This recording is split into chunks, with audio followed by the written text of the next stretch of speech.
Okay, so this section we're going to look at specifically what does it mean to say somebody's performance is poor, that there's something wrong with the standard at which they work, the output that they give in their workplace, and when is it reasonable to then take some sort of action against the individual.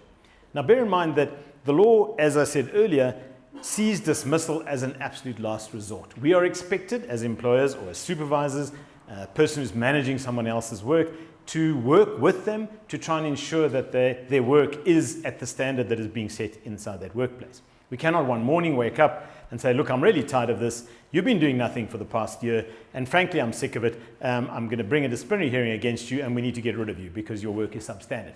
If that's the first time you've heard that, if the kind of process is not being followed in getting you to that point, it will be deemed to be unfair. So what is the expectation on us as supervisors or as employers? Well, basically that when somebody works for us, we're expected to manage their work.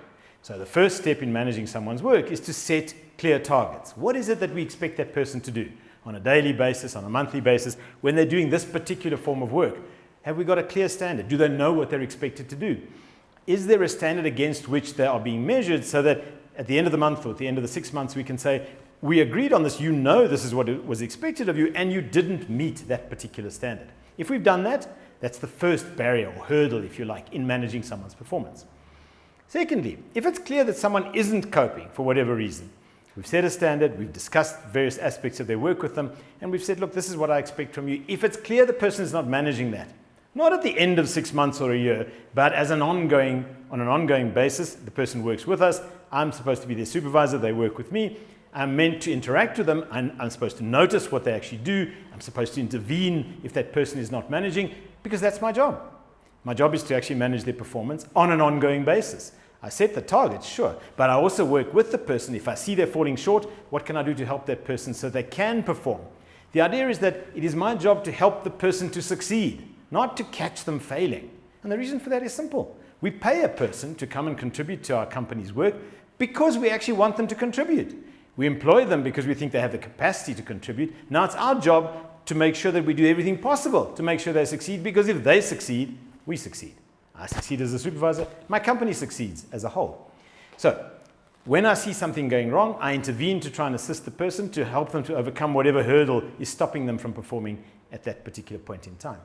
So I have an ongoing responsibility, not just to set the targets, but to work with the person to try and make sure that they correct it. If I see that they're short in some specific area, they need more development, they don't understand how to do a particular task, either I explain it to them, I work with them, or I pair them up with someone else in the workplace so they can learn from that person. It's my responsibility, because it's in my interest and in my company's interest, to raise their level of performance to the point where they can succeed.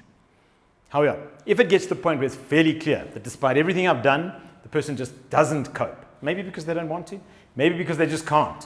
Whatever the reason might be, that's the point at which I can say, okay, I've done whatever I can, now I need to think about discipline.